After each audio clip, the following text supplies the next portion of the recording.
So I'm Catherine. I'm one of the helpers on a Wednesday. Hello Wednesday crew. Isha's asked me to do a video because she knows I'm quite a keen gardener, and a lot of people have been taking up gardening during the lockdown, as well as baking and sewing and all the other kind of things. And having sown a lot of seeds, quite a lot of people have now ended up with seedlings and they're not sure what to do with them next. So I'm just going to do a short video on potting up some of your seedlings. I've got vegetables, but they can be flowers. Don't pot them into too big a pot. I've chosen this pot for these little ones and this pot for the bigger ones.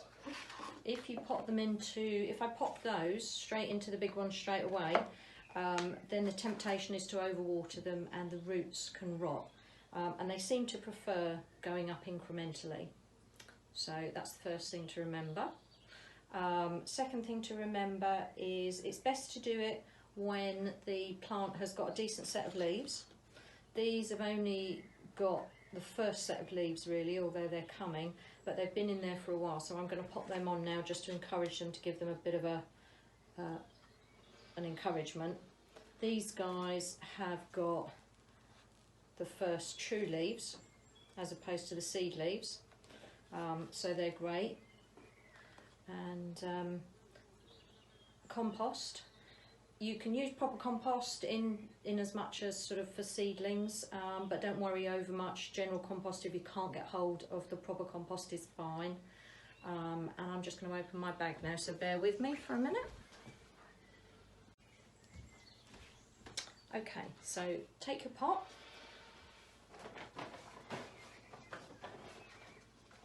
get some compost in, just tap it down just to firm it. Don't press it in too hard, just to firm it is fine. And then to get your seedling, you can use a dibber, a pen, a plant label. So I'm going to use plant label and just tease out one of the seedlings. There we go. Hold it by the leaf, not the stem, because if you damage the leaf, that's okay, it can grow some new ones, but it can't do a new stem. Make a little hole, pop it in, firm it in a bit, but not too much. Label it up. Bob's your uncle. So that's that one.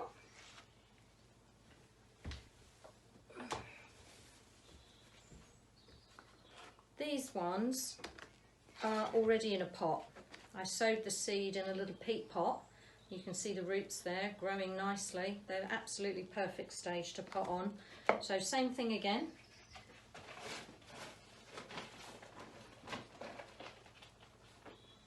Get your compost, firm it down. Make a little well in the centre. Pop it in.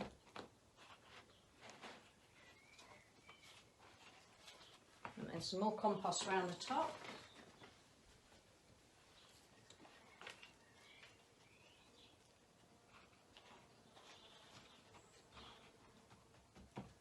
Cool, all done. So that's those two. Now I want to show you one that I've done already, but I want to show you what can happen. This is one that I potted.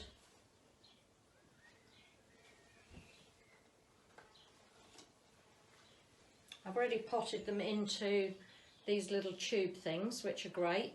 They're decomposable, so you can pop them straight into a pot, which is what I've done here. But as you can see, I hope you can see, the pot is still showing.